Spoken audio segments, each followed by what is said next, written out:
அனைவருக்கும் வணக்கம். இந்த வீடியோல நாம டெக் ப்ளூமர்ஸ் என்ற லெசனை தான் பார்க்க போறோம். இது நம்ம 10th ஸ்டாண்டர்ட் புக்ல 5th யூனிட்ல இருக்கு.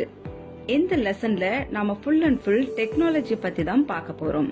டெக்னாலஜி ஒரு சாதாரண மனிதனுக்கு எப்படி பயன்படுது, ஒரு மாற்றுத்திறனாளிக்கு எப்படி பயன்படுது அப்படின்றத தான் பார்க்க போறோம். அதாவது இந்த டெக்னாலஜி அன்றாட வாழ்க்கையில வேலை செய்யறதா இருந்தாலும் சரி, டிராவல் பண்றதா இருந்தாலும் சரி, பேசுறதா இருந்தாலும் சரி, ஒரு விஷயத்த கத்துக்கிறதா இருந்தாலும் சரி, பிசினஸ் பண்றதுக்கும் சௌகரியமா வாழ்றதுக்கும் டெக்னாலஜி எப்படி பயன்படுதுன்றத பத்தி தான் நாம இந்த லெசன்ல பார்க்க போறோம். இந்த டெக்னாலஜி அலிசா மற்றும் டேவிட் அப்படின்றவங்களோட வாழ்க்கையே மாத்திடுச்சு. அப்படி என்ன மாத்திடுச்சு, அலிசா யாரு அப்படின்றத பத்தி தான் நாம இந்த லெசன்ல பார்க்க போறோம். டெக்னாலஜி மனிதர்கள் மேல, சுற்றுச்சூழல் மேல இப்படியெல்லாம் முழுமையா ஆதிக்கத்தை உண்டாக்கி இருக்கு. டெக்னாலஜிய ஒருத்தங்க எப்படி எதற்கு பயன்படுத்துகிறார்கள் என்பதை பொறுத்தே அது தேவையா தேவையில்லையா அப்படின்றத தீர்மானிக்க முடியும். வாங்க இப்ப லெசனுக்கு போகலாம். உங்களோட ஃப்ரிட்ஜுக்குள்ள இருக்கக்கூடிய பொருட்களை தானே ஆர்டர் பண்ணிக்கலாம்னு அப்படின்ட்டு எப்பயாவது நீங்க நினைச்சு பாத்திருக்கீங்களா? எந்த ஒரு பொருளும் தான் காலி ஆகும் போது தானே ஆர்டர் பண்ணிக்கலாம் அப்படின்னு நம்ம எப்பயாவது நினைச்சு பார்த்திருக்கோமா? இப்போ உதாரணமா பால் அல்லது கூல்ட்ரிங்க்ஸ் பாதி குறையும் போதே நான் காலியாக போறேன்ட்டு நமக்கு ஆர்டர் கொடுக்குமா? நமக்கு இன்னும் தகவல் கொஞ்சம் ப்ராப்பரா கிடைச்சிருந்திருக்கலாமோன்னு நினைச்சு பார்த்திருக்கீங்களா? வீட்டு உபயோக பொருட்கள், பொழுதுபோக்கு சாதனங்கள், இதை எல்லாத்துலயுமே நாம நம்ம வாய்ஸ் கமெண்டாலே அல்லது விரலாலே ஸ்வாப் பண்றதாலேயே கண்ட்ரோல் பண்ண முடியும். வாய்ஸ் கமெண்ட்ஸ்ல யூஸ் பண்ற மாதிரி நிறைய பார்த்திருப்போம், இல்ல யூஸ் பண்ணிட்டு கூட இருப்போம். அதை தான் இங்க நம்ம பார்க்க போறோம். இப்ப நீங்க டிவி பாக்குறீங்க, ஆனா கொஞ்ச நேரத்துல போர் அடிக்குது. இப்ப நீங்க சோசியல் மீடியாவில வேற எதனா பாக்கணும்னு நினைக்கிறீங்க. அதுக்கு ஸ்மார்ட் டிவி கிட்ட சோசியல் மீடியாவை ஓபன் பண்ணு அப்படின்னு சொன்னாலே போதும். அதாவது வாய்ஸ் கமெண்டாலே அது வேலை செய்யும். இப்ப நம்ம டிராபிக்ல இருக்கும் போதே எனக்கு ஒரு டீ வேணும்னு இங்க இருந்தே கமெண்ட் பண்ணலாம். நம்முடைய எல்லா செயல்களையும் ஆட்டோமேட்டிக் ஆக்குறது மூலமா வாட்டர் மேனேஜ்மெண்ட், என்விரான்மெண்ட் மேனேஜ்மெண்ட் இதையெல்லாம் ஈஸியா கையாளலாம். டெக்னாலஜி சாதாரண மனிதனுக்கு எப்படி யூஸ்ஃபுல்லா இருக்கோ இல்லையோ, பட் மாற்றுத்திறனாளிக்கு இந்த டெக்னாலஜி ஒரு வரம்னே சொல்லலாம். 2011 ஆண்டு எடுக்கப்பட்ட மக்கள் தொகை கணக்கெடுப்பின்படி நம்ம இந்தியாவில 2.21% மக்கள் மாற்றுத்திறனாளிகளா இருக்கிறாங்க. மற்ற வளர்ந்த நாடுகள்ல மாற்றுத்திறனாளிகளுக்கு பல வசதிகள் இருக்கு. பட் இந்தியாவில இருக்கிற மாற்றுத்திறனாளிகளுக்கு ஏதாவது ஒரு தடை இருந்துகிட்டே தான் இருக்கு. அவங்க பல சவால்களை எதிர்கொள்ள வேண்டி இருக்கு. அதாவது அவங்களுக்கு ஏதாவது ஒரு தேவைன்னா அவங்க யாரையாவது அணுகிறது, மத்தவங்க இவங்களை ஏத்துக்கிறது, இது எல்லாமே சவால் நிறைஞ்சதான விஷயமாவே இருக்கு மாற்றுத்திறனாளிகளுக்கு. அலிசா அவங்களுக்கு கிடைக்கப்பெற்ற டெக்னாலஜி பத்தி என்ன சொல்றாங்கன்னு பாத்தீங்கன்னா, டெக்னாலஜி என் வாழ்க்கையில என்ன மாற்றத்தை கொடுத்துச்சுன்ட்டு எல்லாருக்கும் தெரியணும். டெக்னாலஜி இல்லாம இதை நான் செஞ்சேன்னா எனக்கு இதெல்லாம் கஷ்டமான ஒன்னா இருந்திருக்கும். எனக்கு செரிபிரல் பால்சி, அதாவது பெருமூளைவாதம், அதாவது தசைகள்லாம் டைட் ஆயிடும். எனக்கு செரிபிரல் பால்சி இருக்கிறதால என்னால வேகமா டைப் பண்ண முடியாது. ஆனா இப்ப நான் வேகமா டைப் பண்ணிட்டு இருக்கேன். நான் டிராகன் டிக்டேட் என்ற டெக்னாலஜியை யூஸ் பண்ணிட்டு இருக்கேன். நான் பேசுவேன், அது ஸ்கிரீன்ல அப்படியே வரும், அது நான் பிரிண்ட் எடுத்துக்குவேன். இது என் வாழ்க்கையில பெரிய மாற்றத்தை ஏற்படுத்தி இருக்கு. என் கனவை நினைவாக்க இந்த டெக்னாலஜி ரொம்ப உதவியா இருக்கு. எனக்கு ஒரு டீச்சர் இருந்தாங்க, பட் அவங்க இப்ப உயிரோட இல்ல. அவங்க ஒரு நாள் நீ மேக்ஸ்ல GCSE பண்ணுவ அப்படின்னு சொன்னாங்க. GCSEனா general certificate of secondary education. அதுக்கு நான் இல்ல என்னால அப்படிலாம் பண்ண முடியாது, இப்படி எல்லாம் சொல்லாதீங்க அப்படின்ட்டு நான் சொன்னேன். பட் நான் நினைச்சு கூட பார்த்ததில்ல என்னால இப்படி எல்லாம் பண்ண முடியும்னு. இதுக்கு முன்னாடி எல்லாம் படிக்கிறதுக்கு ரொம்ப கஷ்டமா இருக்கும். யாராவது ஒருத்தவங்களை நான் டிபெண்ட் பண்ணி தான் இருக்கணும். பட் இப்பெல்லாம் அப்படி இல்ல, என்னோட வாய்ஸ் மூலமாவே இதெல்லாம் என்னால செய்ய முடியுது. கிம்னு ஒருத்தர் எங்க ஸ்கூல்ல அசிஸ்டிவ் டெக்னாலஜிஸ்டா ஒர்க் பண்ணிட்டு இருந்தாரு. அவர் தான் இத பத்தி எனக்கு சொன்னாரு. இந்த டிராகன் டிக்டேட்டிவ் தான் இந்த உலகத்தையே எனக்கு காட்டி இருக்கு. இந்த டிராகன் டிக்டேட்டர் நான் ஸ்கூல்லயும் வீட்லயும் யூஸ் பண்றேன். இது என்ன இண்டிபெண்டா ஆக்கி இருக்கு. இப்ப யார் துணையும் இல்லாமலே என்னால படிக்க முடியுது. இப்ப நான் என் டீச்சர் சொன்ன மாதிரியே GCSE பண்ணிட்டு இருக்கேன். கண்டிப்பா என் டீச்சர் இருந்தாங்கன்னா என்ன நினைச்சு ரொம்ப பெருமைப்பட்டிருப்பாங்க. நான் இப்ப 2 GCSE படிக்கிறேன். என்னை நான் அடுத்த லெவலுக்கு கொண்டு போகணும்னு கிம் சொல்றாங்க. இந்த டெக்னாலஜி என்னோட நெக்ஸ்ட் லெவலுக்கு உதவியா இருக்கும். என்ன மாதிரி மற்ற இளம் வயது மாற்றுத்திறனாளிகளுக்கும் இந்த டெக்னாலஜி ஹெல்ப் பண்ணும்னு கிம் சொல்றாங்க. சிறுவயது மாற்றுத்திறனாளிகள் இண்டிபெண்டா செயல்படுறதுக்கு இந்த டெக்னாலஜி பெரிய அளவுல உதவியா இருக்கு.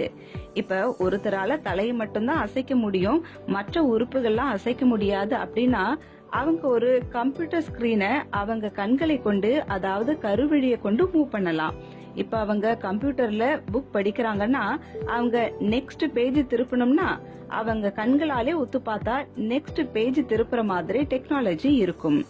கிம் என்றவங்க 42 மாற்றுத்திறனாளி மாணவர்களுக்கு டெக்னாலஜியை பல விதமா பயன்படுத்த சொல்லி தந்திருக்காரு. கிம் மட்டும் இல்லனா நாங்க பல வாய்ப்புகளை இழந்திருப்போம். சோ அலைசாக்கு இந்த டெக்னாலஜி எப்படி இண்டிபெண்டா இருக்கு அப்படின்னு சொன்னாங்க. அடுத்ததா டெக்னாலஜியை பத்தி டேவிட் என்ன சொல்றாருன்னு பார்க்கலாம். 21 வயதாகிற டேவிட், டெக்னாலஜி ரொம்ப முக்கியமானது, எனக்கு கம்யூனிகேட் பண்ண ஹெல்ப் பண்ணுது, எனக்கு சுதந்திரம் கொடுத்திருக்கு.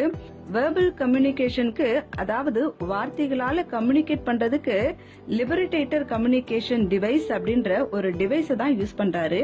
அந்த டிவைஸ் அவர் ஐ மூமெண்ட் மூலமா கம்யூனிகேட் பண்றாரு. அதுல ப்ளூடூத் அடாப்டர் இருக்கு. இத பத்தி டேவிட் என்ன சொல்றாருன்னா, இத கத்துக்கிறது ஒரு கிரேட் ஃபீலிங்கா இருந்தது. இத கத்துக்கிறதுக்கு எனக்கு 2 வாரம் ஆச்சு. இதுக்கு முன்னாடி மத்தவங்க கிட்ட கம்யூனிகேட் பண்ண எனக்கு ரொம்ப கஷ்டமா இருந்துச்சு. டேவிட் அவரோட சேர்ல தலை வைக்கிற இடத்துல ஒரு ஆக்டிவ்னு ஒரு கண்ட்ரோலரை வச்சிருக்கிறாரு. அது மூலமா டிவி, மியூசிக் பிளேயர் இதெல்லாம் கண்ட்ரோல் பண்ணிக்கலாம். டேவிட்க்கு பிறக்கும் போது ஆத்திடாய்டு செரிபிரல் பால்சி இருந்தது. இதுவும் ஒரு வகையான பெருமூளை வாதம். இவங்க மசில்ஸ் எல்லாம் டைட்டா இருக்கும், ஒரு மாதிரி லூசா நடுங்குற மாதிரியே இருப்பாங்க. தொண்டை பகுதி மசில்ஸ் எல்லாம் பாதிக்கப்படுறதால சரியா பேச முடியாது. இவர் பிறவியிலேயே பாதிக்கப்பட்டதால அதற்கான ஸ்கூல்ல தான் படிச்சாரு. அவர் 8 வயசா இருக்கும் போதே ஹைடெக் கம்யூனிகேஷன் எய்ட் என்ற கம்யூனிகேஷன் தான் யூஸ் பண்ணிட்டு இருந்தாரு. இவர் ஏஇசி என்ற டெக்னாலஜி மேல ரொம்ப இன்ட்ரெஸ்டடா இருந்தாரு. ஏஇசினா ஆகுமெண்டேட்டிவ் அண்ட் ஆல்டர்னேட்டிவ் கம்யூனிகேஷன். டேவிட பாத்தீங்கன்னா இந்த ஏஎஸ்சி டிவைஸ அவர் தலைக்கிட்ட ஒரு சுவிட்ச் இருக்கும், அது மூலமா தான் ஏஎஸ்சியை யூஸ் பண்ணுவாரு. அதுக்கு அவர் எஃபெக்ட் பண்ணி தான் ஒரு சில வேலையை பண்ண முடியும். இப்ப பாத்தீங்கன்னா டேவிட் இசிஓடி என்ற சிஸ்டம இசிஓ பாயிண்டோட யூஸ் பண்றாரு. இதுல ஒரு ஃபுட் சுவிட்ச் இருக்கும், அது மூலமா தான் இவர் யூஸ் பண்றாரு. எதை அவர் செலக்ட் பண்ணணுமோ அதை அவர் அப்படியே உத்து பாப்பாரு. அது மேல தன் கருவிழிய பிக்ஸ் பண்ணிட்டு ஃபுட் ஸ்விட்ச பிரஸ் பண்ணாருன்னா அது செலக்ட் ஆயிடும். அவர் தன் வாக்கர்ல கம்யூனிகேஷன் எய்ட வச்சிருக்காரு. டேவிட் நிறைய கலை நிகழ்ச்சிகளை டைம் ஸ்பெண்ட் பண்ணுவாரு. ஒரு சிறந்த ஸ்போர்ட்ஸ்மேன் கூட இவர். ரெகுலரா ஃபுட்பால், ஹாக்கி, பேஸ்பால் இதெல்லாம் விளையாடுவாரு. இவர் ஒரு ஸ்போர்ட்ஸ் லீடரும் கூட. இவர் இசிஓ2 டிவைஸ ஒரு இன்டராக்டிவ் ஒயிட் போர்டு கூட லிங்க் பண்ணி இருக்கிறாரு. இது மூலமா அவர் பிசிக்கல் எஜுகேஷனை டீச் பண்ணுவாரு. இப்ப அந்த டிவைஸ்ல 144 ஐகான்ஸ வச்சிருக்காரு. ஃபர்ஸ்ட் டைம் யூஸ் பண்ணும் போதே அவருக்கு இது ரொம்ப பிடிச்சிருச்சு. இந்த டிவைஸ் மூலமா அவர் GCSE படிக்கிறாரு, ஃபுட் ஆர்டர் பண்றாரு, தன்னோட பிரதர் கூட ஆர்குமெண்ட் பண்றாரு. இப்படியெல்லாம் இத பயன்படுத்துறாரு. இந்த ECO2 சிஸ்டமை வச்சு முழுமையான வாக்கியங்களை கரெக்ட் சின்டாக்ஸோட பேச யூஸ் பண்றாரு. இந்த டிவைஸ் மூலமா அவர் யூஸ் பண்ற வார்த்தைகள் அதிகரிச்சிருக்கு, அதெல்லாம் மீனிங்கோட பேசுறாரு. இதன் மூலமா ஒரு திறமையான தகவல் தொடர்பாளராய் இருக்கிறாரு. இப்பெல்லாம் அவரோட ஸ்பீச் அண்ட் லாங்குவேஜ் தெரப்பி மூலமா இடியம்ஸ் எல்லாம் கூட கத்துக்கிறாரு. ரீசெண்டா அவர் கத்துக்கிட்டது mom has got a lot on her plate, அதாவது தாய் என்றவளுக்கு நிறைய பொறுப்பு, வேலை, கடமை எல்லாம் அதிகம் என்று சொல்றாரு. ஏஎஸ்சி யூஸ் பண்ற மற்ற மாணவர்களுக்கு ஒரு அட்வொகேட் மாதிரி இருக்கிறாரு. இது மூலமா கம்யூனிகேட் பண்றது எவ்வளவு ஈஸின்னு மற்ற மாணவர்களுக்கும் சொல்லி தராரு. டேவிட் பெஸ்போக் ஸ்விட்ச் சிஸ்டம் யூஸ் பண்ணி அவரோட பிளே ஸ்டேஷனை கண்ட்ரோல் பண்றாரு. பெஸ்போக் ஸ்விட்ச் சிஸ்டம்னா ஒருத்தருக்காக வடிவமைக்கப்பட்ட ஒண்ணுன்னு அர்த்தம். அவரோட எலக்ட்ரிக்கல் வீல் சேர அவர் தலைகிட்ட இருக்கிற ஸ்விட்ச் மூலமா அவரே யூஸ் பண்ணிட்டு யார் ஹெல்ப்பும் இல்லாம தானே டிரைவ் பண்ணிட்டு போறாரு. ECO பாயிண்ட் மூலமா தன் கருவிழிகளை பயன்படுத்தி மத்தவங்க கூட கம்யூனிகேட் பண்றாரு. கம்ப்யூட்டரை யூஸ் பண்றாரு. செல்சா ஃபுட்பால் டீம் எப்படி விளையாடுறாங்கன்னு பாக்குறாரு. மெசேஜஸ் அனுப்புறாரு, மெசேஜஸ் ரிசீவும் பண்றாரு. ஈஸி ஓட்டு டிவைஸ் யூஸ் பண்ணி MP3 பிளேயர்லயும் பாட்டும் கேக்குறாரு. பிரேசில்ல நடந்த ஒலிம்பிக் துவக்க விழால ரிமிக்ஸ் டிராமா குரூப்ல ஒருத்தரா செலக்ட் பண்ணி போயிட்டும் வந்தாரு. மாற்றுத்திறனாளிகளுக்கான இந்தியன் இன்னோவேஷன்ஸ் கொடுத்திருக்காங்க. அது என்னன்னு பார்க்கலாம் வாங்க.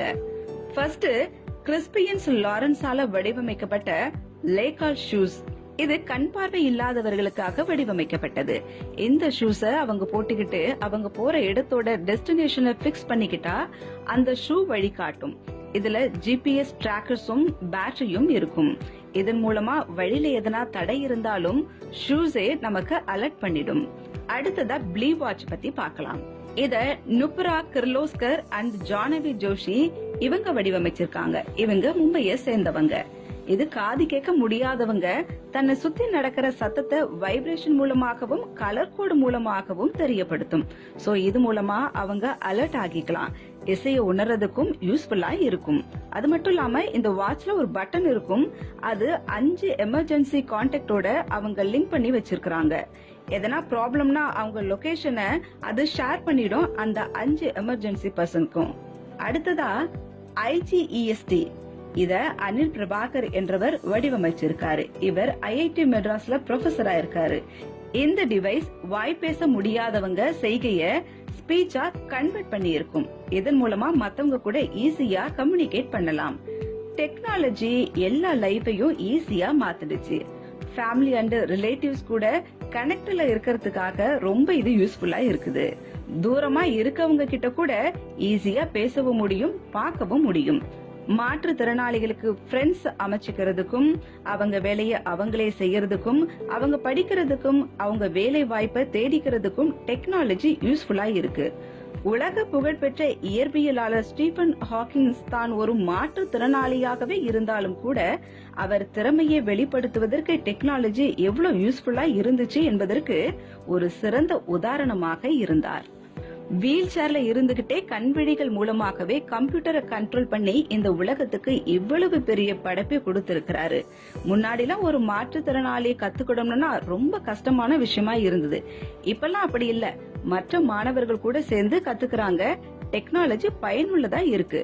இதுதான் அனைவருக்கும் கற்றல் என்பது. சோ டெக்னாலஜி என்பது நாம் பயன்படுத்தும் விதத்தில் தான் உள்ளது. அது நன்மையா தீமையா என்பது. நன்றி.